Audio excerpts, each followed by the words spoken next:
Hello, everybody. Welcome to episode 3 of the Frostie and Flake show, where I, Frosty, and my man here, Flake, What talk up? about whatever the hell comes to our mind, Pretty much. focusing on card games and the gaming spheres. How you doing, buddy? I'm doing very well, my man. How are you? It's been a while. I think it's been, we might have missed a week or so based on various scheduling conflicts and such, but it's good to see you, buddy. Yes. It's been a while. Good to see you, too. It's been a bit, but I'm fucking tired. But, Let's get that out of the way. yeah, getting that out of the way, I'm a tired boy, but it's been a good week, and there's lots to talk about this week. Luckily for us, there's some shit going on in the world of gaming and in card games. First though, what have you been playing while I've been away? Okay, so get this. Because I still have the same aspirations I had when I was like 21, I decided it was time to make friends with my guitar again. So I've been busting that out, and I don't know if you know what Rocksmith is. It's not I like do.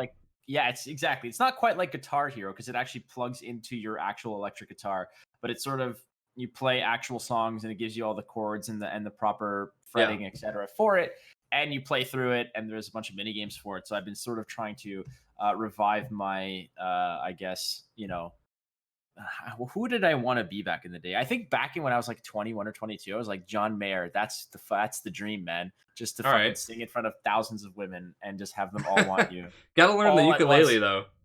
Oh, well, I guess you can. I mean, you can definitely learn the ukulele, but I've been actually, when I'm not playing Magic, and basically, I've just been crushing Magic a lot lately. And in my off time, it's Overwatch and Rocksmith. That's pretty much what's been crushing me. Nice.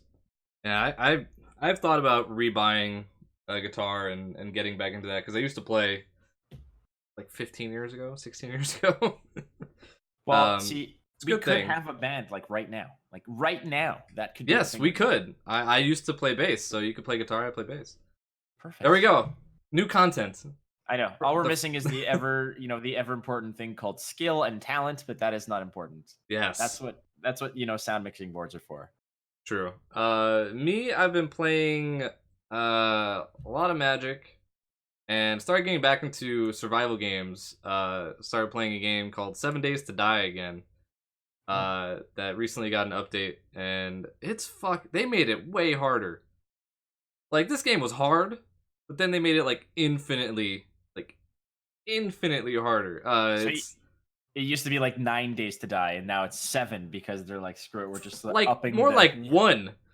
Like, it's fucking hard. So the reason why it's called 7 Days to Die is every 7 days a horde of zombies spawn and attack wherever you are on the map. They spawn near you and attack you. And Okay. every 7 days after that, it gets progressively harder and harder. So at 14 days, it's 1.5 times, and then it's 2 times, Right. and then they start adding in like specialized zombies where they can crawl up walls. Some are juggernauts. Like, they start getting like pretty nutty with the zombies. But it used to never really be like a big deal. Once you set up a base, you got some traps up, you were fine. But man, they changed the start of that game to be way harder. Like, you used to have a full backpack, I think of 32 or 40 slots. Now you get like 10. So like trying to gather materials and like 2 shots and you're dead now. One of it's just a piece of chalk to like chalk outline your dead body. It's like, made yeah, it, okay. It's like, made it here's way where I harder. choose to die. I'll just put that on the ground right now. And they added flying zombie vultures now. So you used to be safe on like a rooftop somewhere, you were fine. But nah, fuck it. Now zombies can climb up ladders and there's vultures that attack you. Well, I mean, it's time for zombies to also get their fair share of, progress in the world. I mean, but honestly, this just honestly, like the way you're making it sound, it just seems like like Black Friday. Like every single time, every year just gets harder and harder and harder, and just masses of people all trying to like rush your one location. Like you are the Best Buy, and then everybody's just like, oh, fucking doorbusters. Exactly. Yeah, it's a lot of fun though. It's really fun with friends. So if you happen to get like 1 or 2 people with you, if you ever happen to get friends, I'd be like, oh yeah, if you have friends. I don't know about you. But the world is fully deformable. So if you have shovels, you can dig down into the ground and like create like caverns and stuff. Okay. But it's an interesting game. I've streamed it before with a few friends of mine, and I just started playing it again because they updated it. Um, that's really been it. That and card games. Is this a free to play game or is it a? No, no, Huh, I think it's like $30 or something like that. Well, excuse me, I did not know you were part of the 1%. Jesus Christ, Yeah. I'm sorry. Early access games that you pay for. Yeah, what is that? That was another thing. I mean, I remember. I think the first game that I ever paid that was like in a quote unquote beta was probably PUBG. Gwent? Oh. Well, Gwent, yeah, but I mean, I didn't necessarily pay because it was a free to play game. But like PUBG, I threw down like $30 or $40 or whatever to actually play it, and then I'm like, why am I playing? Like nothing's rendering, like everything's garbage. Like there's it was just kind of. It was literally just a hub of racism in the lobby, and then it was so bad. Yeah, PUBG was. But I also just slammed in easily like a couple hundred hours into that game with my buddies. So, I mean, it can't be that bad. I think if I checked my Steam library, I have a hour. Actually, no, I think I refunded it. I'm pretty sure I refunded it. What's the rules on that? Like, you can refund it if you play at like 2 hours. A certain amount. 2 hours? Okay. And I'm sure that 1 hour of playing PUBG resulted in about 5 hours of therapy post after that. So, like, I told my friend he's never allowed to suggest games to me ever again. Well, what did you like about it? Everything. Like everything about PUBG I couldn't stand. Like the insanely slow gameplay, the really bad movement of the game. It was awful. And yeah, it was one of those things where I didn't get the battlegrounds, like the battle royale, like why people loved it so much. And then I played Blackout, and I understand that. Okay. So Blackout's great. I was the complete opposite because I got into PUBG and I was like, this is great because it's very tactical and there's no respawning, obviously. So you have to budget your time, your resources, your aggression in the same way. So it was kind of cool in that regard. But then when Black Ops was released, first of all, I grew up playing, Modern Warfare 2 and that whole thing. And that was my first major experience, that in Halo 3 back to back. But when Black Ops came out and I was like, okay, it's Modern Warfare with a battle royale, this should be super fun. And then I don't know, it just seemed like even crazier when you're just loading up on perks and craziness. Yeah, the gadgets in Blackout make it a little weird. Well, they had loadouts and they're like heroes now, right? Like there's like Battery and Torque and all these dudes that just kind of made Black Ops or Black Ops 4 not exactly the same kind of Modern Warfare experience that I was used to. If you play regular Black Ops 4 like multiplayer, there's the classes. But if you play Blackout, which is their battle royale mode, there's no classes. Like you just pick up shit as you go. But the gadgets are what make it kind of wonky. Well, that's part of it too, where you're like, okay, I'm gonna put a net of razor wire around this area. You literally need to start. You're like, first of all, where the hell are these people carrying this shit? Like, it's their bag of holding. Yeah, exactly. Which is now down to 10, and always room for your chalk for when you die. But yeah, anyway. So, well, that's cool. Like, honestly, like the whole battle royale thing is kind of taking its pace, which. Leads us to the news, I guess, about Ninja that we could talk about. Yes. That's sorry for everybody who just looked at their phone. Yeah, that's the big news coming out of yesterday. They kind of like had it was so weird. Like, he had teased that he was going to make an announcement, right, all week. And then yesterday comes out, oh, hey, by the way, I'm leaving Twitch. And I'm joining Mixer exclusively. And then I think within an hour of that announcement, he lost partnership status with Twitch. Like, if you go to his channel, well, they have to. Like, I guess, sense. But I mean, it depends what kind of like. We don't know his contract, or maybe it's out there. I don't know, but you don't know what the exclusivity rights are to it. And I'm sure that it was something where he got his contract expired, and he might have been in like a day-to-day kind of thing. Yeah, but I mean. That's a giant hit to the platform. But to be fair, Twitch has always been a platform that has had a lot of critics for various reasons. Like to say that Twitch isn't the most isn't a corrupt or you know, They could use some help, and they could use some yeah. healthy competition. Well, did you check? So the first thing I did when I heard about this, by the way, was someone suggested like, "Hey, go jump onto Mixer and set up a go reserve your name." Oh yeah. And I went, and Flake was already gone. I was like, "The fuck? Who the fuck?" This is all over again. I mean, the reason I am WatchFlake versus just Flake is because Flake was taken, and Yep. and if you look on Twitter, just on Twitter, the person whoever has the whatever Flake has like 2 followers and hasn't tweeted in like 16 years. And I've messaged Twitter and asked them if I could have it. And they're like, who the fuck are you? Go fuck yourself. Anyways. Well, So now Flake is watching this show. He's like, I'm gonna fuck that guy. Yeah. Like probably. I'm just gonna start tweeting like crazy right now. Call me. Call me. I'll make you an offer you can't refuse. Like $7 in a hot pocket, and I can have that name. I will. That's my budget right now. Yeah. But did you go? Did you check it out? Like, have you seen it? No, fuck no. No, like I did not. No, I probably should, but I have no. I personally have no intention of streaming on Mixer. I say that now. But next time, it's the biggest thing.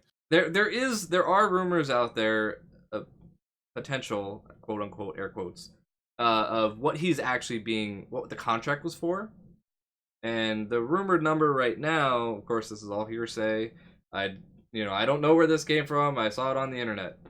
That it was a 6-year contract for $632 million. What? Yes. Get out of here. No. Okay, well, okay. So here's if you want to sort of think about this in a I don't know any of his numbers, but what they need to do is they need to, first of all, if you're signing for 6 years, that is might as well be a lifetime in this type of industry, because I don't think that this guy was going to be relevant beyond 2020. Well, it could also be performance based, like an NFL contract or anything like that, you know. Oh, right. Like where you have to hit a certain amount of like, it could definitely be incentivized where if you get us X amount of, subscribers or views or whatever, if you maintain a certain viewership, then I'm sure there's probably tiers to it, but you need to actually entice him to get away from the guaranteed income with Twitch, and then even beyond that is say like, we're gonna not only match it but beat it. But like, does that mean that he gets none of his subscriber revenue? Like $600 million over 6 years to get this guy, I guess. Jesus Christ, it's like it. You know what it's like? It's like the XFL that's gonna fucking start next time. Just tossed like Tom Brady a fucking $2 billion contract to go play a season with them. Like, that's just be like, all right, well, at the XFL we have Tom Brady now. Like, that's what it is. It looks like that number is bullshit, but there's no way it's that much. Like I said, I saw that somewhere. Regardless, if it's anything more than $5 million a year, that to me. Well, you got it. Let's put it into like a weird perspective, right? How much his last Twitch numbers? Like, I can't believe we're fucking actually talking about like a streamer in terms of news, but like so his last sub numbers were 14,000. Okay. And he doesn't get half. There's no way that he only gets half of that number. Right, whatever his negotiated like ratio is. Plus ad revenue, plus like tips and all that stuff. Like the idea of you can no longer stream on Twitch, you have to stream on Mixer. That number had to be massive. Like, massive. Well, so someone says, I heard 30 million over a 3-year and 50 mil total, including benefits. Benefits, in my estimation, are probably things like we'll pay for your home, like, or we'll pay your fucking mortgage, or we'll buy you a studio where you can do all this shit. Plus, we'll pay for your travel, your vacation, all that stuff. Like, I'm sure it's just a free ride. And if you're anyone like Ninja, where you have any type of like understanding of the cycle of how this kind of stuff goes, I'm sure he realizes that he's probably at the fucking zenith of where his popularity could possibly be. So there's no way that you wouldn't lock in that kind of actual, certainty of bringing in any type of money. Because if they offered him like, all right, listen, we're going to give you $2 million a year for the next 10 years to stream with us. That's like, fucking sign me up. Even if it was like as much or even slightly less, just the actual like grand value of everything. But I don't know if that would, that we're all speculating here because we don't actually Yeah, know of course. And it's actually none of our business. But fuck that. It's my I have like 50 subs. So if it's like it's well, the reason I think the reason why it's interesting to talk about this is because his status, right, as quote unquote an influencer, and what he commands in terms of money, sponsors, like the fucker's doing like Samsung commercials, like that is inevitably a moonshot goal for any streamer. Anybody who jumps on the platform and hits go live, like it doesn't matter whether you want to aim to be Ninja, Co-Carnage, JP, fucking Ezekiel, like any of the top dogs, like Lyric, who fucking never shows his face. If you just want to be an emote salesman like Admiral Baru, like like it inevitably, like there is a top. This is what you get to command for this presence that you bring. Right. So I think it is kind of interesting to talk about it. And yeah, like chat says, he hit 500,000 subs already on Mixer. But but they're free. No. Okay, well then, if they're free this month. Oh well, yeah. Watch, that's gonna tank down to like 10,000 to of actual paid, because when it's free, it's like walking down the fucking aisles at Costco. If someone hands you some fucking dirty yogurt and you're hungry, you'll be like, yeah, fucking yeah. But they're like, well, here's a coupon. You can get it for half price. Next time, like, get the fuck out of here, devil person. I am not eating that slime, But I guess, I mean, like, it's interesting in terms of what you say about that's the moonshot. Like, he's getting commercial deals. Like, he fucking flossed on Times Square on New Year's.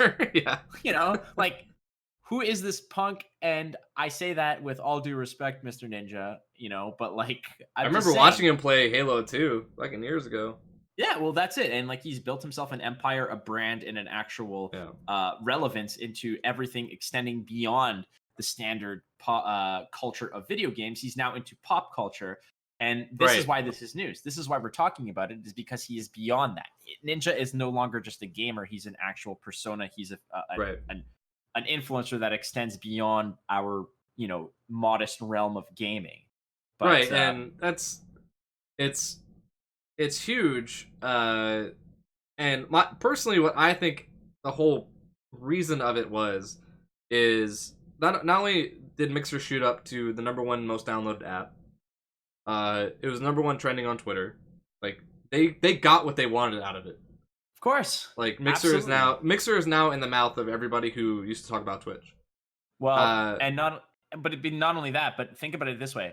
For instance, he goes there, and now there's so many people like myself and whatever who are contemplating. You're like, did I do half and half? And like, well, that's it. Should I start dipping my toe in? Should I start actually? I mean, I went and signed up, and I don't have any intention to actually stream on it and anytime soon. But it's good to actually have your your shit down pat before you actually make the conscious decision that this is the next step.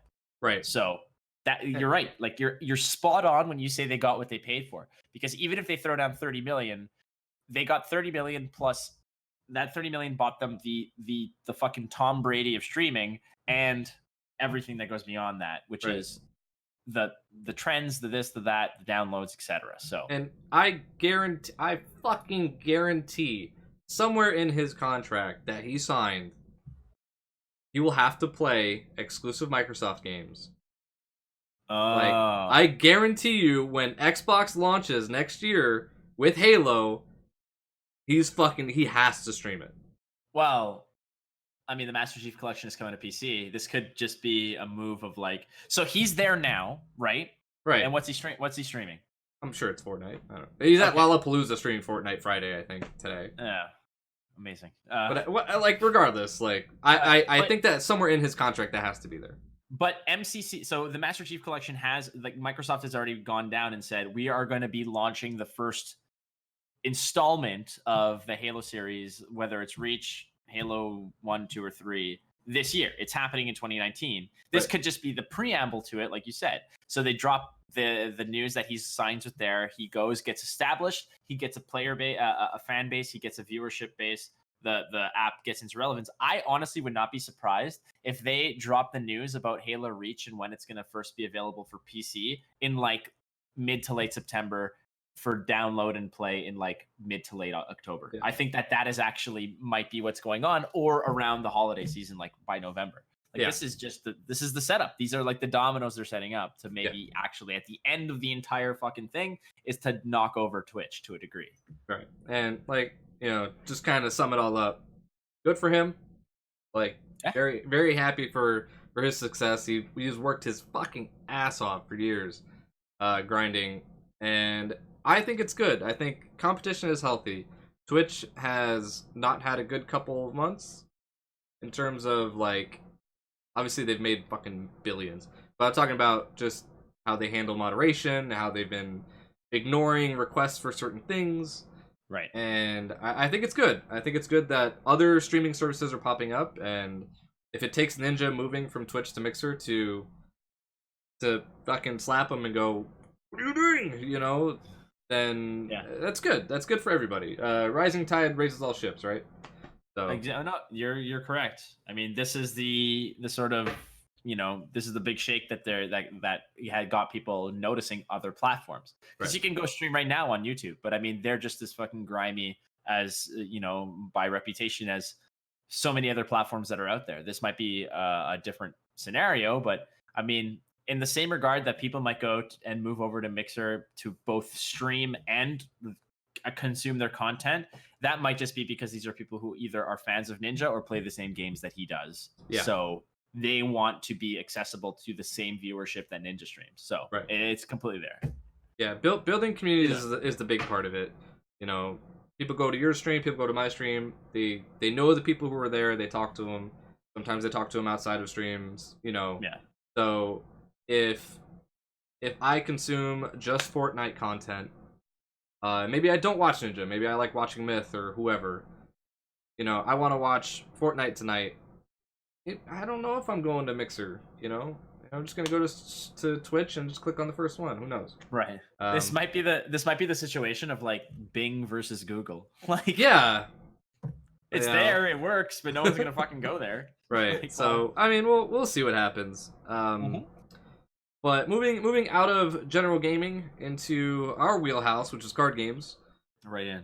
I think the big news this week, we'll get to some other stuff here shortly, but the big news this week was the Judge Academy for Magic the Gathering. It was announced, it had a few AMAs, and has slowly built itself a brick shithouse and is falling apart already. So well, yeah, you should explain. So I know only of the reaction to the actual judging thing. You are a judge yourself. You know a lot about judge culture, or whatever. But excuse me, former judge. I apologize. It sticks with you, man. It does. It's like herpes. You can't get rid of that shit. Yeah. Every time I'm at a tournament and somebody yells "Judge," my fucking neck snaps around. I'm like, what? So explain to us what the Academy is. Okay, and then we can go into the nuances of why it's got a little bit of a stink eye. A little bit of a backstory to it. Judging was volunteer only. Like, they were not paid people. Mm-hmm. To judge, you had to sign up to be a rules advisor. Wow. Yeah, I know. That instantly goes into the back of my head. And from there, you had to have a judge who was a level 2, give you a test to become a level 1, and then so on and so forth. And all that meant was, within the DCI, you were considered a judge of that level. TOs in the area could pick you up to judge their events, and you would be compensated. That compensation was by the tournament itself. They chose what to pay you. Okay. And then your incentive to joining the judge program was judge foils. And these were foils that were only printed in limited amounts for certain people. And you used to have to travel to a conference essentially to get them. Okay. Over time, that changed, and you no longer had to travel to conventions to collect your yearly, judge foils or whatever.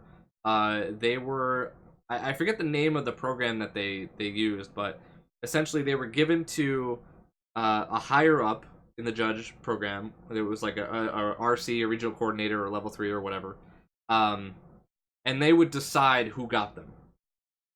So essentially, your boss was given $1,000 worth of foils and go, yeah, Flake, you're not my friend, so I'm gonna give them over here. And that's what ended up happening was you had to know people who would get them so you could get them, and it was just wow. Okay. It was just bad all around. But in recent, I think it's in the past like 2 years, or maybe in the year, there's been lawsuits to Wizards of the Coast from judges because without judges, tournaments can't happen, right? Mm-hmm. So a Pro Tour or Mythic Championship or a GP could not happen without a certain level judge being involved.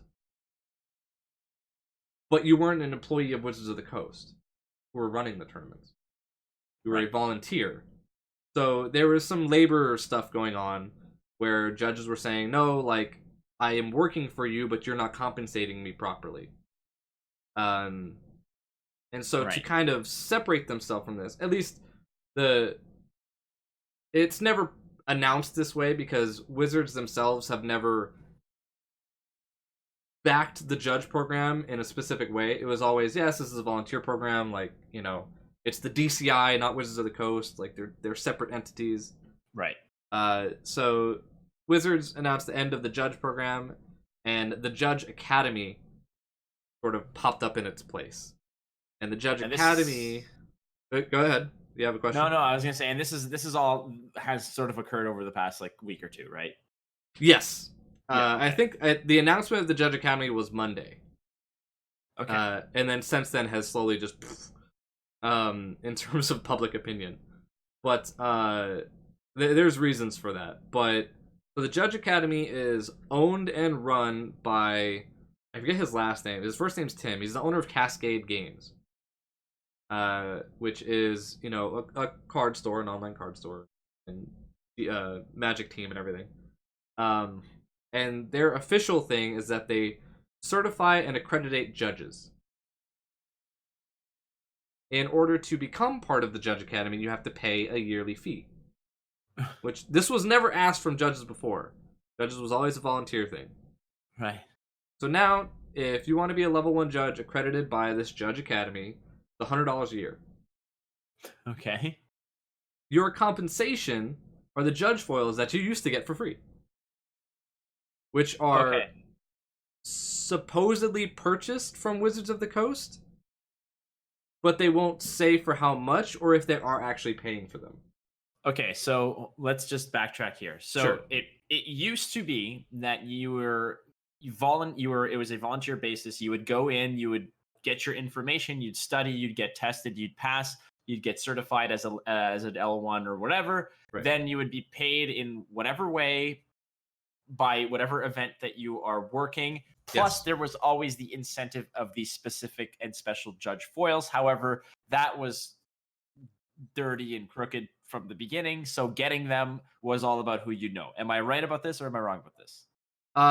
You're right for the most part, yeah. Okay. Now what they've done is that they've slapped on $100 a year fee to be a judge. Plus, then the incentive to this is that they give you what you could have just had for free anyways. Well, so I think what's happening, Tim Shields, thank you, that's his name.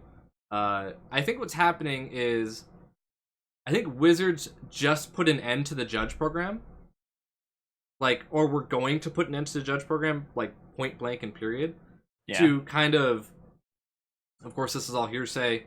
I don't know any actual information, but this is the information I'm getting, or this is the opinion I'm forming from the information I have, is that Wizards was putting pressure to end the judge program, so in order to not have that happen, this academy happened instead. But why did it have to have a fee attached to it? And like, I'm sure that Wizards is getting a cut of that. Like, there's no they question. won't say. That's they are. If you're not going to say, then you're going to say, of course. What? Like, we're not idiots, as far as I know. On this, together between you and I, we form one coherent, conscious, sentient being. Okay, we both know with our combined minimal intellect that they're getting a cut. Okay, like that's kind of how it goes. For sure, if they're not gonna say, if they weren't, they'd say, no, we're not getting a cut of this. It's all that shit. If they were getting a cut, they'd of course fucking being like, no hablo inglés, like fucking Mr. Superman not home, and call back later. Like that's for sure what's happening. Yeah. So there was an AMA on Reddit, which I for one hate Reddit, but I will give them this.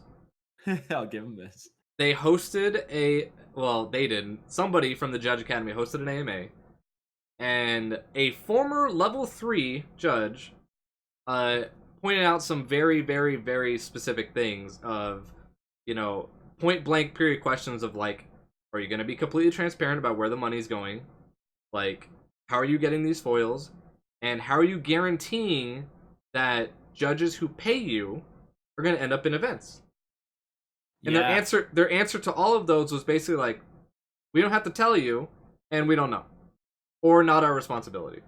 Okay, so the $100 that you pay to get into this academy, let's say everything works out in from that degree, and you get certified as a judge that can work a multitude of common events. Mm-hmm. Afterwards, I guess you're put into a pool where they can pick from your names and be like, okay, we need this guy. We'll take this guy, this guy, this guy, this guy, this guy. We'll reach out to them to work these events. Then the compensation comes from working those events, but that doesn't necessarily mean that it's cash money, right? It could actually be in other format, because technically you're still a volunteer in that regard. Right. So they've gone on record in this AMA to say that they will not be involved with negotiating of judge salaries at events. They will not be involved in placing judges at events.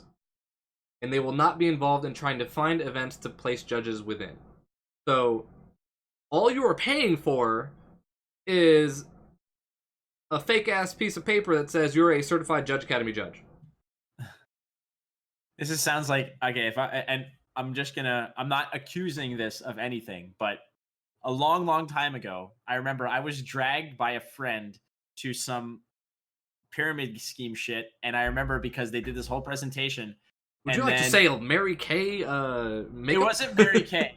It was actually a company called ACN. Okay. Which were and at the time, they were so proud to be affiliated with Donald Trump, and now they don't mention it anymore because it's hilarious. I'm sure. Anyways, regardless, that said, I remember because they were all about telecommunications, and they're like, in order to become your own business person, all you need to do is buy a telecommunications license for $500. And I'm like, I raised my hand. I said, I'm just curious, this telecommunications license, what's the use, or what's the importance of it? And they're like, well, this allows you to deal business with in the telecommunications world. So I was like, okay. And like here in Canada, and there's like, we have companies called Bell and Rogers, which are like our big telecoms. Yeah. So I raised my hand. I'm like, so a Bell employee and a Rogers employee who calls me to sell me telephone or internet, I'm like, they all have telecommunications license? And they're like, absolutely they do. I'm like, no, they fucking don't, you bozo. I'm like, what am I gonna do? Like, I'm gonna pay you to fucking work. Like, anyways. So I was like, yeah. So there's a number of things that are shady, I guess you could say, with this Judge Academy thing. But there's a few things that are popping up here, because the idea, the saving grace idea behind this is that they are just an accreditation institute. Somebody else can start a different one and supposedly get the exact same thing. Supposedly, like, me and you could start up our academy and have the exact same accreditation things, have the exact same deal with Wizards for judge promos, and just offer it slightly cheaper. Now, so this is not this is not a Wizards. No, Wizards has not endorsed it. They are not backing it in any way. They're just saying that this exists. The judge program is ending, but the Judge Academy will accreditate and certify judges that we will then use for our events. And So Channel Fireball also said that they will only use judges from the Judge Academy. That's so, and they put on some of the bigger events, obviously, right? Magic Fest and whatever. That's a Channel Fireball thing, is it not? Yeah. So Wizards of the Coast offloaded all of the GP setup to Channel Fireball. So every GP is set up by Channel Fireball. Like, so this is the weird thing about this is that it's not. It literally is a scenario of it's a monopoly, right? Like it's like we're only taking from this, but we don't have nothing. We have nothing to do with it. So if it's messed up or you have problems, it's them. But we're only gonna pick from that fucking pool. It's like I don't know, man. It's like okay, everybody jump into this fucking sauna. Like everybody jump into this hot tub, and we're only gonna be picking from it, like whoever's in there. But it's disgusting, and you have to pay to get in there, and it's gross, and you'll have a bad time in there. But if we're gonna fucking pick anybody, to survive this disgusting mess, it's gonna be from that. What a bad analogy. Regardless, my got out of mind. I feel like at the heart of this was the intent to save the judge program in some way, shape, and form, and I think it's a mixture of they don't know what they're doing, or they have people towards the top of the ladder / pyramid who are kind of taking advantage of it. And I feel bad for those that do want to judge and love to judge, because I know those types of people. I feel bad that in order to even stay relevant in the judging community now, you have to pay a fee. And your compensation for this fee are judge foils that you used to get for free anyway. Yeah. I mean, well, that's the thing. I mean, what's the motivation for it, given the fact that there's no transparency at all in terms of the partnership between Wizards and this academy? It's that there's money involved, and you're paying $100. I can guarantee you that probably about, I'm sure that $25 out of every 100 goes to Wizards. Oh, and it's only $100 for every L1. L2s have to pay 200. L3s have to pay 300. And L4s have to, I don't think they said anything about that, but yeah, it's if you want to read the AMA, it's kind of enlightening in terms of like how some of these very big questions, like people have compared it to there's soccer academy accreditations, right, for referees, and the things that they offer are everything that the Judges Academy don't, where we will negotiate your salary for an event. We will place you at events. We will find events that you can possibly referee at your skill level. Mm-hmm. We offer you insurance for any possible assault that happens, because soccer events, sometimes you get punched in the face. They offer all these things for the exact same thing. Like you pay a soccer referee academy place, I think it's like $75 or something like that, right, to be trained as a soccer ref, and then they do all of this stuff for you. So why don't judges get the exact same thing? Why can't the Judge Academy go, okay, hey, we have GP Vegas coming up here in 2 weeks. There are 6 L1s in the area. There's an L2. We have an RC in the area. Okay, you're going to Channel Fireball, you're going to give them X amount. And Channel Fireball comes back and goes, no, we want to give them Y. Like, okay, let's come to a middle, Z instead. Okay, cool. Everybody's good? Everybody's good. Send an email out to the judges. Hey, we've negotiated this salary for you. Show up at this time and date. Like, this is who you respond. Like, do something for them rather than just say, hey, thanks for getting these research materials, paying me $100, and you are now a certified Judge Academy judge.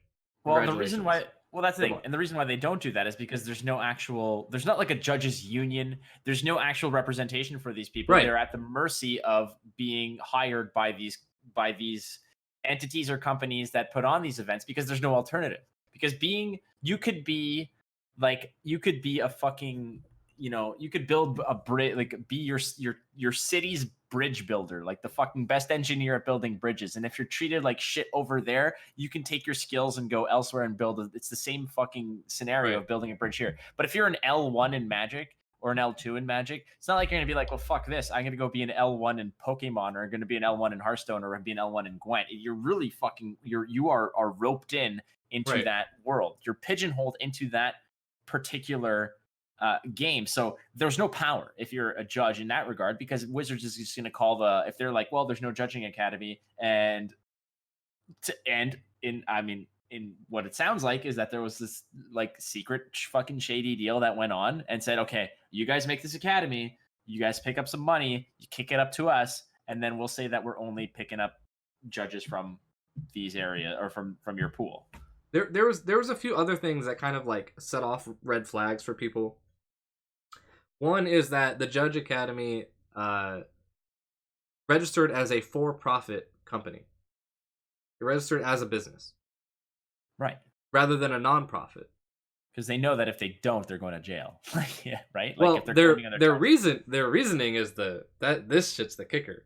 Their reasoning is that companies like Wizards of the Coast, or I think they also have a deal with Frostie Flake games, where they're going to start training people as judges for, I think it's the Star Wars miniatures game.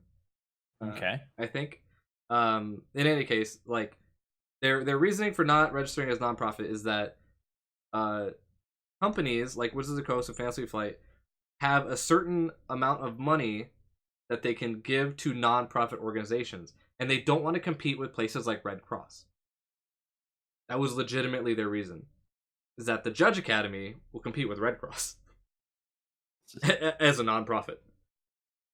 So what that tells me is that the promos that they're going to be given are literally just given to them. And if Wizards were to give a nonprofit company something like promos, that would actually then come out of a donation budget. Can't do that. Right. So in order for it to be a deal, then it has to be a for-profit company. That way it doesn't get registered as a donation. So there's some really weird shit going on with this, and people are upset. They want to see where this money is going, and I don't think they're gonna see it at all. So what happens to the people who have already been certified as like L1, L2, whatever? Do they none need to? None of it means anything anymore. So it's essentially just wiped out. It's like going to another country. You're a doctor in fucking India, and you move to the States, and suddenly your PhD means like nothing. Basically, and there is still like my local store, right? Like my local store can say, hey, we need an L1 judge. You know, Frosty, you were a former L1. Fuck it. Like, judge our event. Yeah. I don't know if that'll work, because I don't know if like the DCI will still recognize it as a sanctioned event with a judge. Apparently anybody can become a rules advisor, but that doesn't mean you can judge L1 events. So it's happening really fast, and there's not enough information out there. Right. And the questions that are being asked are being kind of shoved to the side, almost. Yeah. They're supposedly hosting another AMA in not a public forum. What does that mean? That's just fucking Illuminati kind of, you know. So there's an app called Judge Apps, which you have to be a registered judge in order to join. Mm-hmm. And it's basically a forum for judges to talk to each other. The AMA for the Judge Academy is being hosted in Judge Apps, and it's in a locked forum that you have to be approved to join in order to ask a question. So any L2 or L3 who doesn't want you asking questions can just say, no, you're not getting in. And you have to wear this cloak and hold this torch in the graveyard and hum this hymn. I don't understand. That's why hopefully I can get a hold of a buddy of mine who is, I believe he's now the RC, but I would have to talk to him. to get him Like, on here to maybe clarify some of this stuff. Feels like you need James fucking Bond to go figure out what, like, to infiltrate this whole scenario. It's just it's a clusterfuck, and I really hope it gets sorted out because, like I said, I feel bad for those who really enjoy judging, and who want to help out, like my buddy who, you know, he was the L2 who gave me my test, and who made me an L1, and he loves judging, man. He absolutely loves it, and it would suck if, like, L1s currently don't have the means to pay $100 a year, right? You know, in order to continue becoming an L1. And that's the scenario that exists now, because now, in order for him to be, you know, recognized and certified, he has to go into this academy and pay his annual fee. Right. So we'll see what happens in it. Like I said, I understand possibly why it was created, but the means that it has started to, like, go down the path that it's going down is kind of like, I don't know what's going on here, man. You know, and I think there was, I saw a couple posts about it, that everybody who's against the Judge Academy is not a judge. This is telling. And it's like, wait a minute. People outside of the judging community should also have a say as to how judges are made. Because you guys, like, judges are judging the events that we participate in. Right. So if judges aren't going to exist anymore, that means events doesn't exist anymore. That means competitive Magic fucking goes away. Can't have this, man. Like, this, we all need to work. It is a circle of magic here, you know? And I think everybody should have a say. I agree. The community should actually be able to give its feedback and not get, you know, barred from asking questions like, how are judges going to get paid? Yeah, it seems very one-sided and very secretive in terms of how this is all done. But I guess we'll see how this sort of, this is all new news, so it's all going to essentially be dissected and delved into by the community at large. And just like anything else that causes a giant outrage, Reddit will probably eviscerate it for a few weeks. I'm sure. And then justice will prevail at some point, I guess. I mean, who knows what happens? I mean, if Wizards is anything like they've been with MTGA, they've been fairly responsive to outcries and whatnot. I don't know how the paper Magic community can sort of mobilize to make sure that this is dealt with and rectified, but as it stands right now, it seems like it's a kind of a bullshit scenario. Yeah, and I understand why Wizards can't, like, step in, because judges can't be considered Wizards employees. I get that. Mm-hmm. But the way this is kind of, the way everybody's going about this is just, it's not healthy. And it's just causing a lot of backlash. But so that was the big news story, I think, for Magic this week. Any big news stories for other card games? Well, there was one thing I wanted to talk about, and Hearthstone has been sort of slowly leaking a lot of cards for upcoming expansions that are, or for an upcoming expansion that's coming out. And there was one card that really, I don't want to say tickled my fancy, but really intrigued me beyond the fact of its impact on the game, but more so from a design perspective. You have the name of the card. I completely forgot the name of the card. But if you want to name it. Yes, it is Zephyrus the Great. So Zephyrus the Great has a battle cry effect.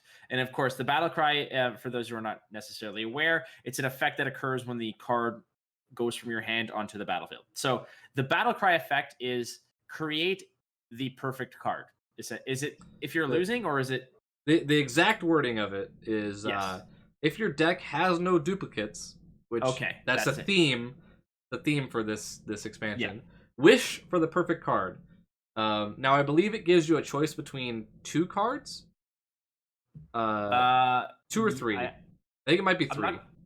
But well, that's it. And there are certain limitations to it in terms of what it actually takes into account and what it actually generates for you from what Yes. card pool, etc. But I mean, all that aside, I want to just discuss the fact that the quote unquote perfect card coming from a random generated, well, it's not so much random anymore, right? Because it's not a random Right. card. It's a card that has been that has taken the board state, including life total, cards in hand, all that jazz, and puts it together. And out of the melting pot comes this one card or three options for you that are apparently supposed to be quote unquote the perfect card. So what does that mean? Well, I've read a lot of speculation on Reddit as to what that can mean.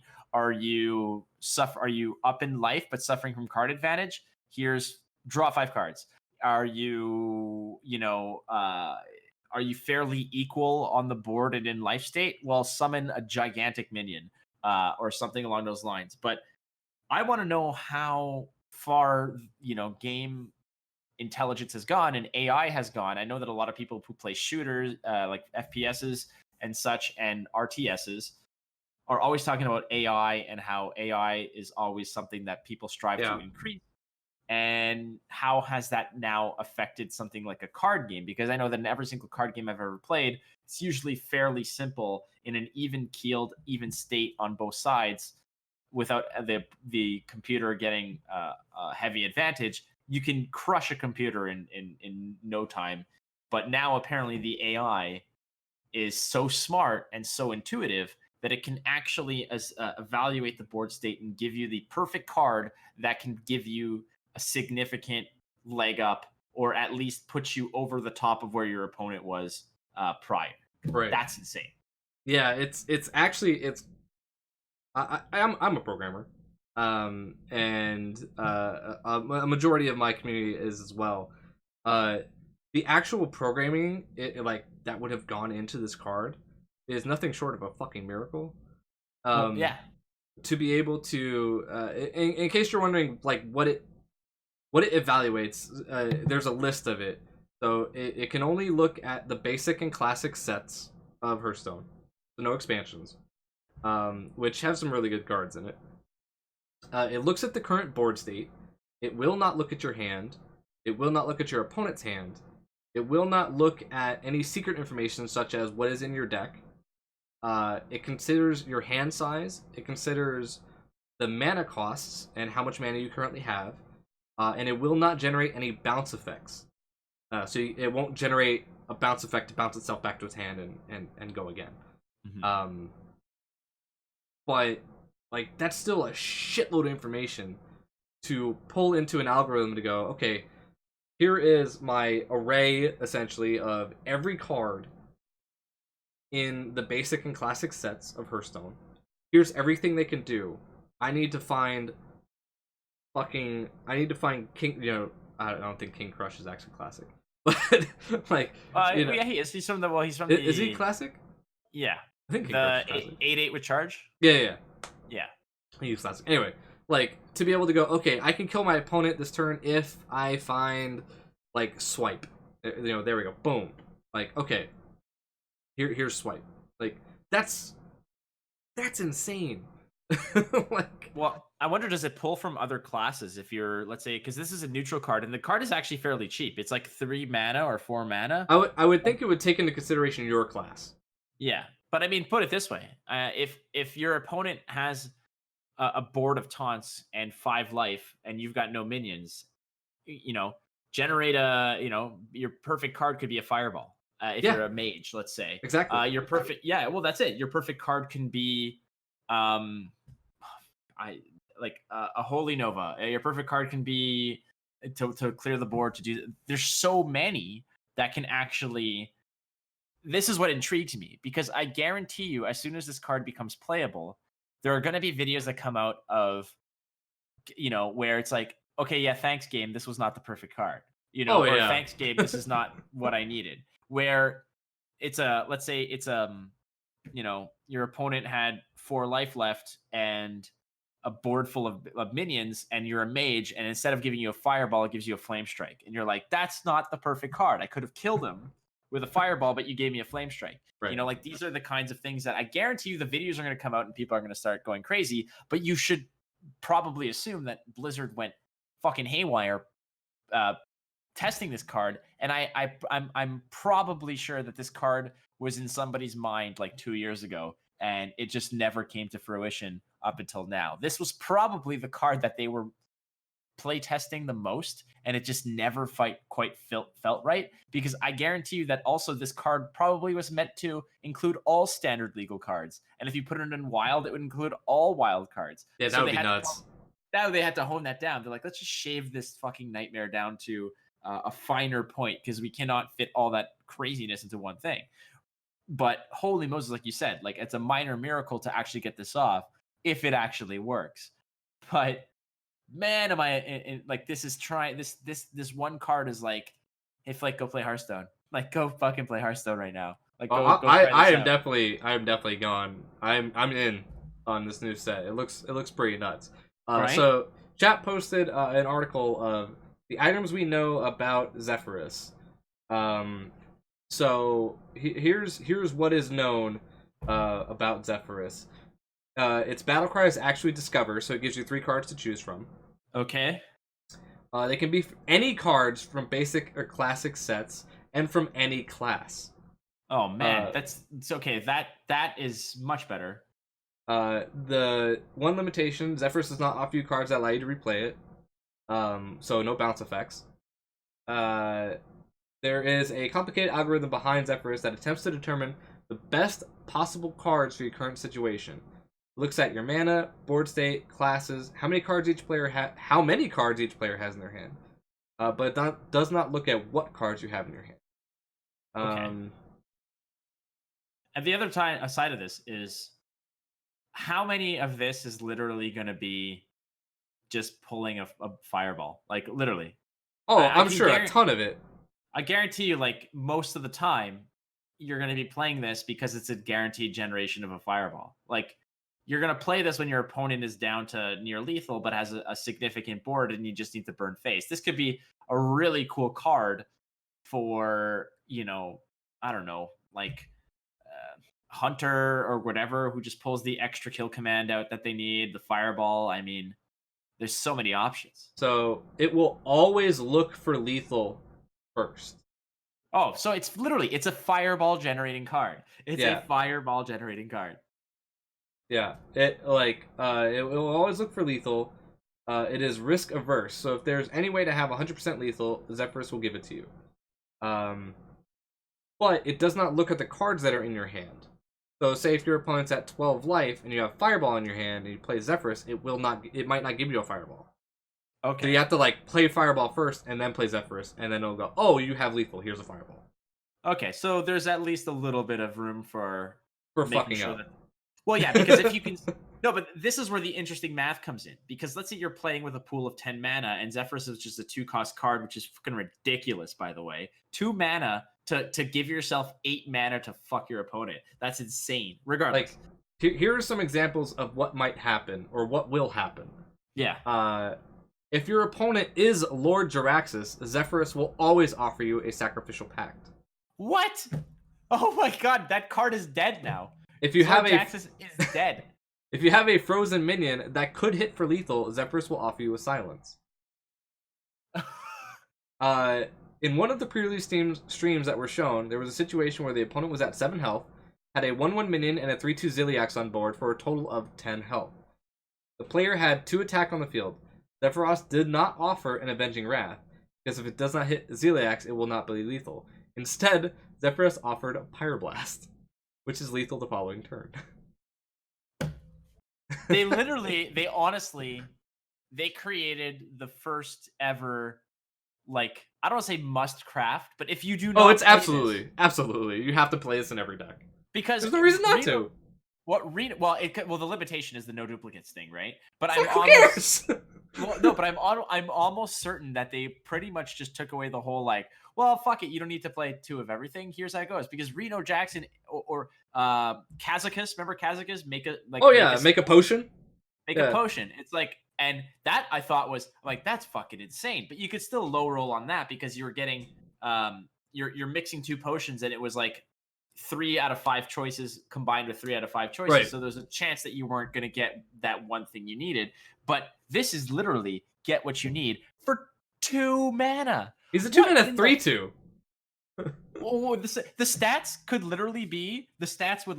I would honestly play this card if it was play the card and take 10 damage to face and find the perfect card. Like I give this card 3 months.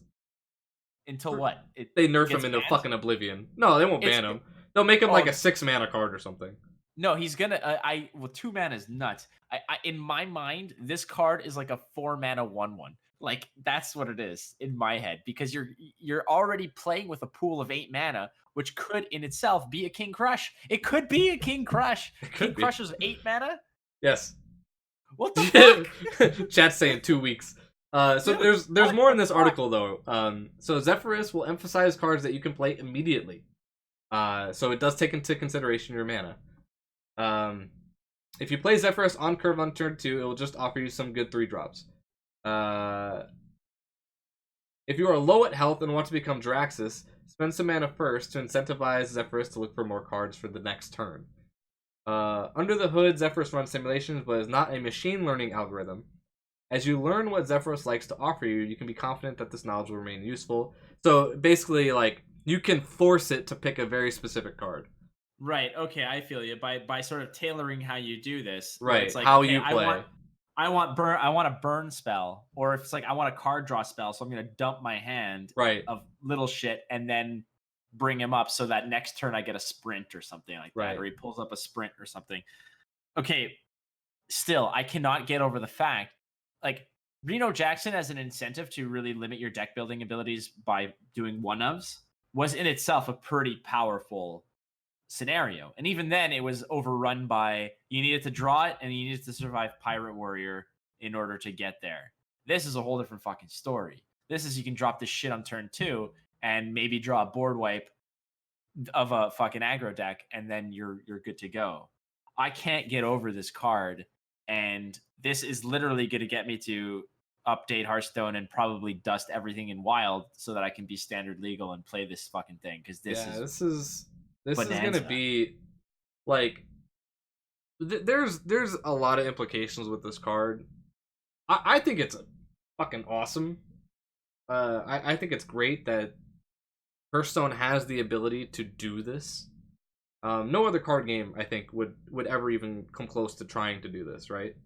No, maybe Gwent, but well, or Eternal, you know. Yeah.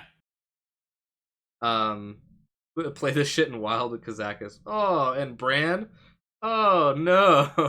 Well, you can go Bran, Kazakus, and Reno all in the Reno, yeah, and just never fucking die. But that is what Wild is going to be. Wild's gonna be insane. Yeah. But I think other implications of this card is like your opponent will always have it. You know what I mean? Like in Magic you're always concerned like, okay, like I win if my opponent does not draw like this card. In Hearthstone they're always gonna draw this card. Like as long as they still have Zephyrus. No, you're right about this because I remember when League of Explorers was out and it was a matter of there were hints like there was in terms of Reno builds there was like Reno Warlock, Reno Lock, Reno Lock, yeah, Reno Lock was big. Reno Mage was pretty big. Even occasionally, like Reno Priest sometimes. But basically, if you queued into a Warlock or a Mage, you can find Reno, out. Yeah. Well, it wasn't always, but you can always find it's like, oh, he plays this, so it's gonna be Reno because a deck would rather play 2 of this than 1 of this and 1 of this, and that's just the way it goes. Now it's gonna be a matter of you're queuing into every fucking game, and you'll know right off the bat more or less. It's like, oh well. Now the thing about it is like every goddamn class is gonna probably run a deck like this, but the thing is like. You have to run no dupes, right? Yeah. So a deck like Rogue is not gonna want this card. No, because Rogue requires, and especially with their new quest, which is fucking insane. Did you see that card? Oh, that's the one where like all your lackeys are 4/4s. No. They're quest. Oh, what's the Their quest? new quest. As long as you've stolen 4 cards from your opponent. Oh yeah. You get the invincible daggers. Oh right. Yeah. Like you can do that. You do that on turn 3. Well, yeah, you just drop all kinds of crap. You can get oh my god. Do you have to play or acquire? You have to acquire 4 cards not your class. You just have to acquire them. Yes. And they have a new 2-drop card that steals 2 cards. So they get that quest almost instantly. And they have 3/2 immunity daggers for the rest of the game. Don't you just bounce that for free and replay it? And you get it on turn 2? Well, it's a spell that steals. It's not a creature. Okay. But you can play, I think it's Swashbuckler. Unless he's rotating out. Swashbuckler might be rotating out, but he was the 1-drop that's just steal a card from your opponent's steal cards, yeah. Oh yeah, God. Warlock gets the 4/4 lackeys for the rest of the game. That's the one, okay. Yeah. And he's just a legendary, I think. Oh man, like there's so much coming out that I'm very excited about, and First One's new expansion is gonna be good. It's gonna be interesting. Well, rotation helps that. It does. Usually. It does, generally. Swashbuckler rotated already? Okay, well, there you go. Adios. But yeah, it'll. I'm happy that like Highlander Hearthstone is back because I felt that offered quite a bit of wiggle room in how you built your deck. Yeah. There were like 4 or 5 cards that you needed, but Reno Mage, you didn't have to play 2 Frostbolt, 2 Fireball, 2 of this, 2 of that. Like you could go, 1 Pyroblast because why the fuck not? I can do that. Yeah. So it allows you to kind of mess with it a little bit, and I'm sure I guarantee either Priest or Mage is going to be like number 1 because Mage gets like the draw secret, play it for 0. It gets Zephyrus, it gets Reno. Their new quest is insane. Like Priest gets all the new reanimation effects, so if you like Reanimator, play Priest. It's kind of spooky. I'm sold on it, and it's funny because I got back into it briefly at the one where Dr. Boom became a hero for. Yeah. The one where that's when Ziliax came out. Yeah, Ziliax. I remember, and I came back because I really liked mechs, and Goblins and Gnomes was my favorite expansion. And jumped back in, and I played around, and I was like, I'll pass. And now this comes out, and I'm like, mother of God. Like, they're good at kind of innovating or sort of dropping some interesting little spicy bits now and then to get you. And it's not like it's the whole set that's fucking crazy. It's literally just, it's like, here's one card that I think you're gonna like, and it's gonna bring you back. Like, there was that card that came out with the Boomsday, which was the one where it's like, play with an amazing deck, and you didn't know what you were playing with. Yeah. You started with him, and you replaced your deck with one of his own. Like, that was the insta Whizbang. Whizbang. Yeah, that was the insta craft for every brand new player or every free to play player, because you can go in there with some pretty saucy decks, and you had some good stuff there. Like, you just go for it because it's interesting. And at the same time, I'm like, as a new player or as a returning player, as someone who doesn't have an up-to-date collection, like, I'm about to go on a dust spree and get this guy up and running because this card sounds fucking bananas. One of the funny things about Whizbang is one of the decks that he could give you was like Eureka Shaman. And Eureka Shaman was actually like a really good deck. Well, that if you had it on its own, like, you made a few tweaks to it, and it was super saucy. Well, like, and these are the little nuances of Hearthstone that get you back, right? It's not like, because the vanilla 2/4 taunt that they're gonna come out with or whatever, no one's all that interested in that. It's or what's the next big creature with Divine Shield, right. And no one gives a fuck about that. There's a 10/10. They want. Oh yeah, the 10/10 for 10/10 for 10 with Divine Shield. Yeah, it's like, okay, I get it, you know, and but people are more interested in finding out.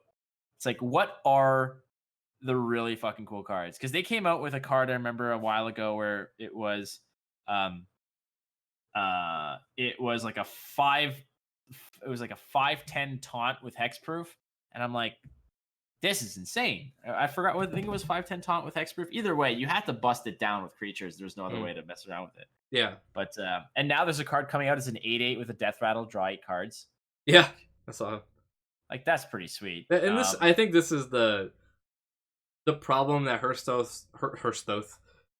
will always have, is that power creep affects the game way more than anything else. Because like nobody's gonna play Yeti anymore when there's a 4-mana 5/4 or the 4-mana 6. Like, you know, why would you play a 4-mana vanilla 4/5 when there's a 4-mana 4/5 mech with taunt or something? Yeah. You know what I mean? But like I said, I'm back in it. I'll be picking up the new set and playing. Race to Legend. Let's go. You want to race to Legend? Okay, we can race to Legend. I need something to do while I'm on the toilet. Sure, yeah, I'll do that with you. I'm in. When is it released? Do we know? Like next week. Fuck. I gotta start grinding. Along with the new gold. Slipknot album.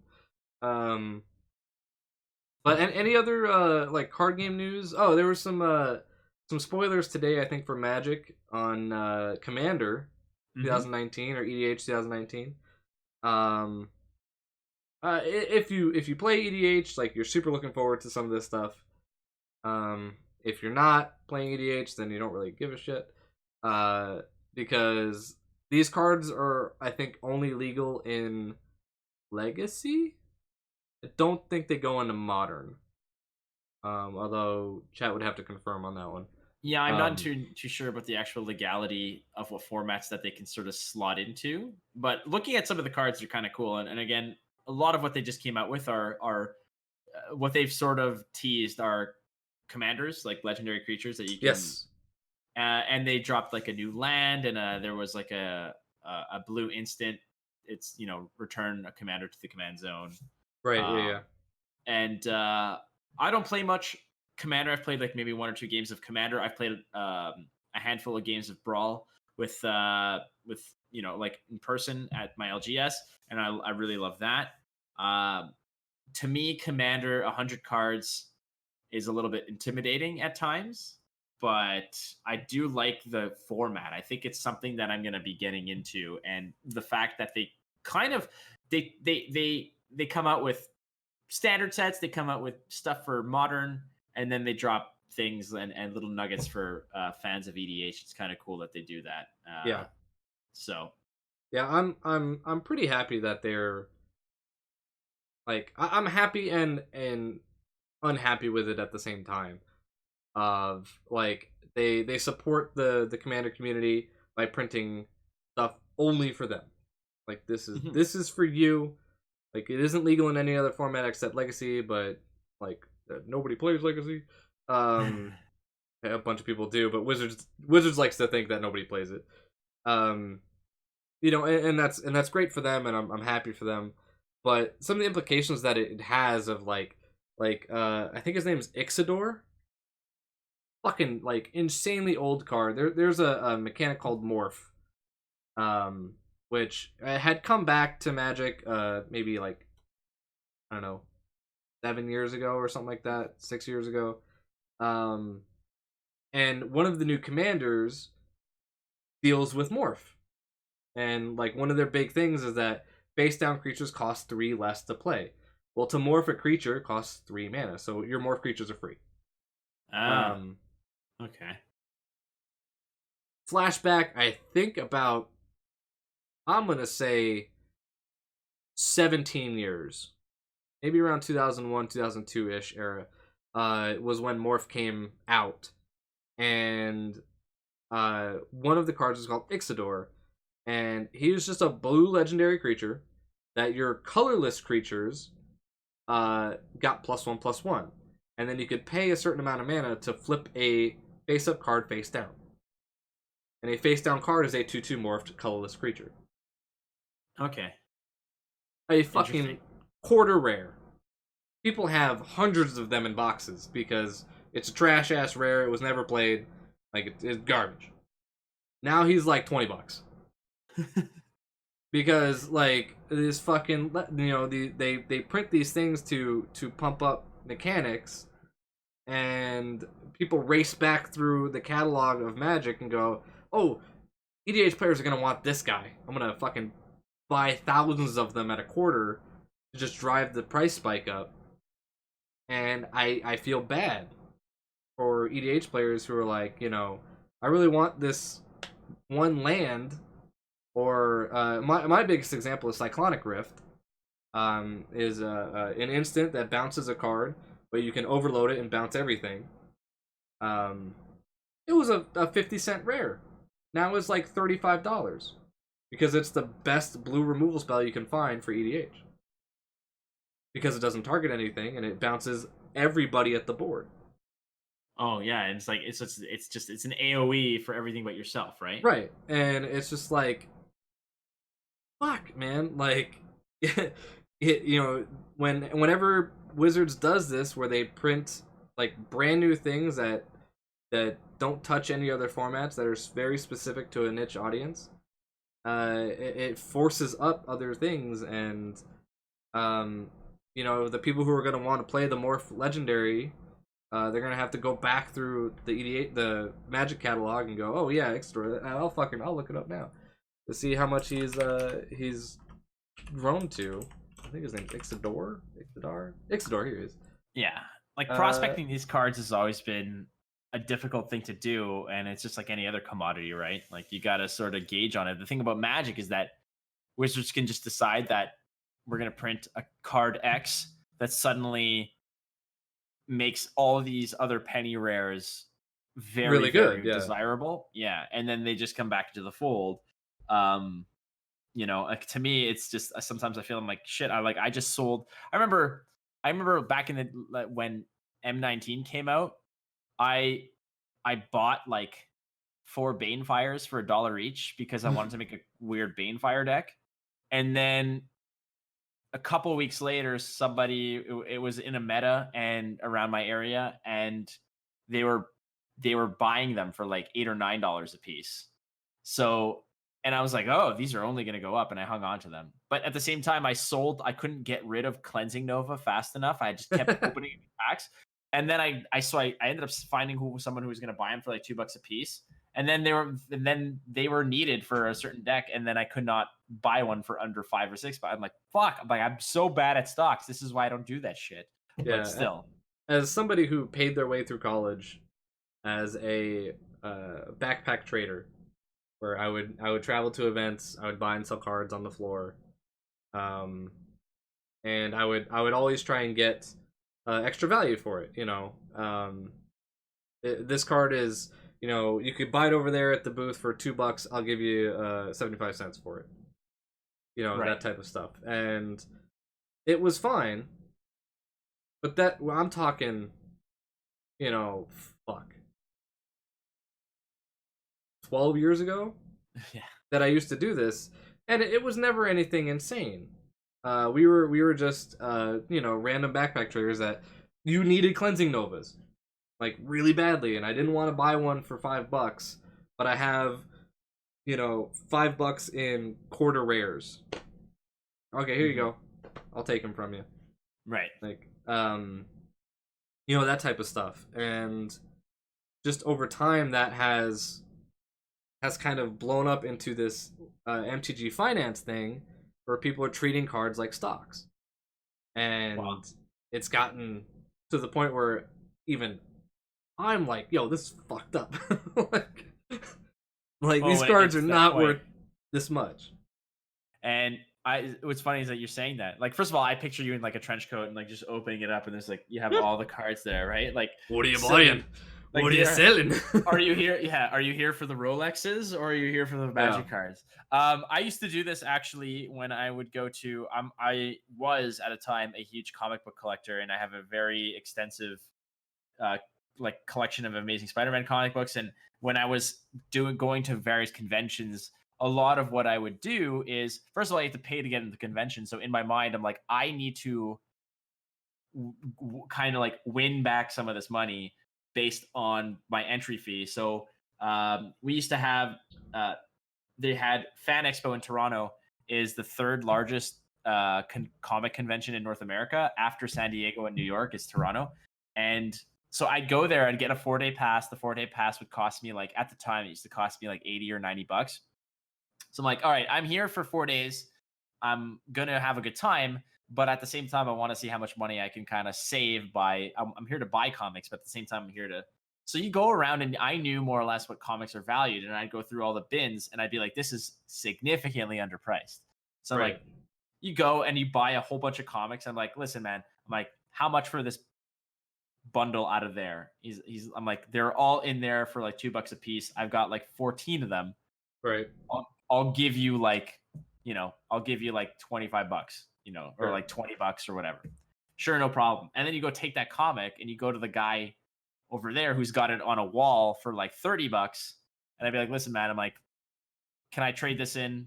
How much would you give me for it? He's well, I'm selling it for 30. I'll give you 18 bucks for it. I'm like, all right, you trade that up and whatever, and you kind of go that way. I remember doing that for a little bit.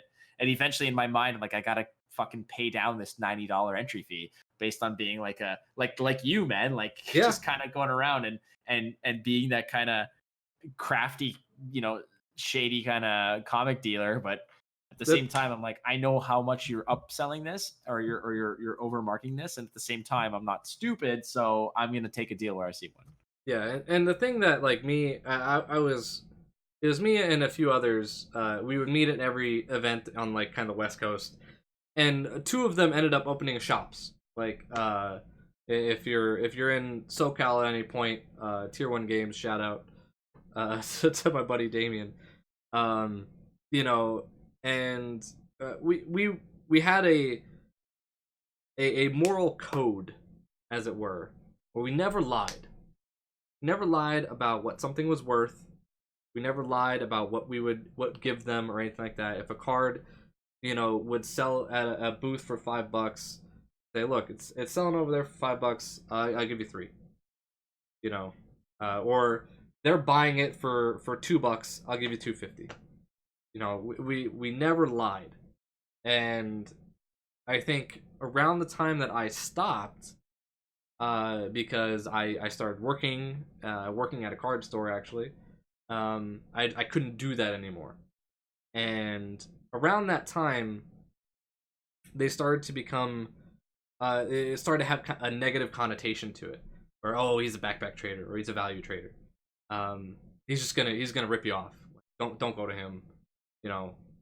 And I feel like that has continued to now, but except instead of trading on the floor of an event, they're scrolling through backlogs of websites going, oh, here's a fucking penny rare that has a keyword on it that suddenly got previewed today. I'm gonna buy 1,000 of them.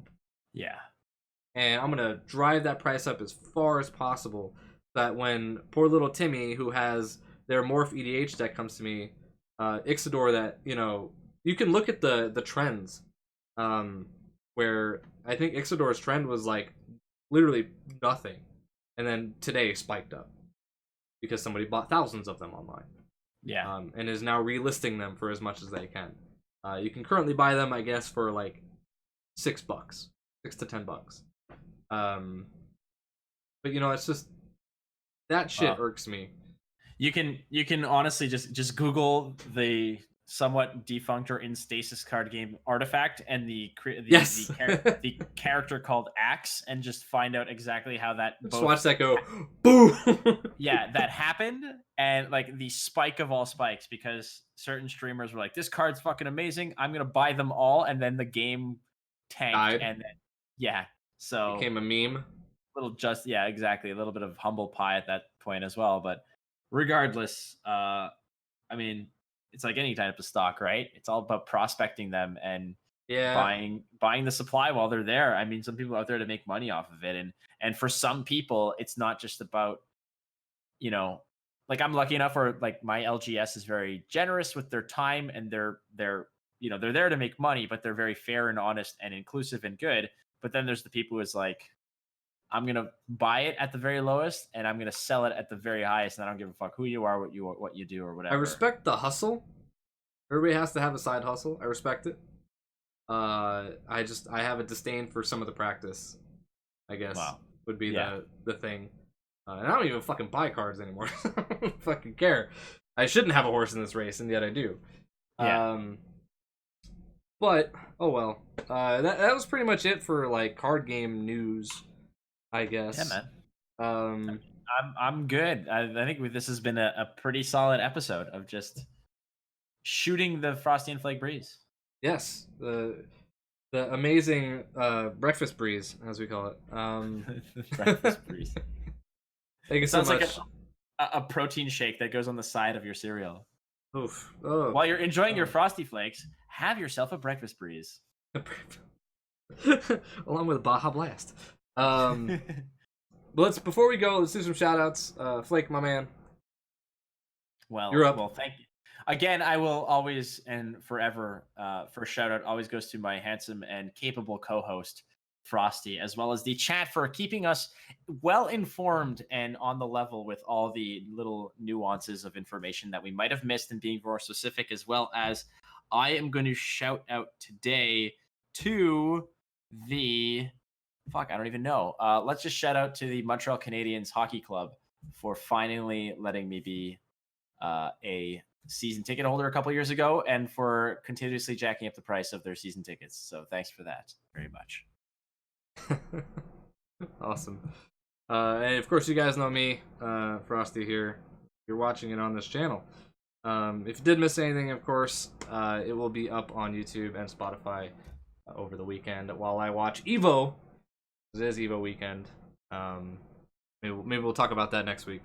That's the results in a little fighting game news that hit today. But anyway, thanks guys so much for hanging out. Flake, you going live after this, or are you out? I am not. I'm gonna go. I have actually tomorrow. I am going to be up bright and early because I'm going with Alias and her husband. We're going to Niagara Falls. Very nice. To go hang out during the day. So I gotta pick them up at the train at like 8 in the morning, and then gotta drive to Niagara Falls. So that's my day. So we'll have fun with that.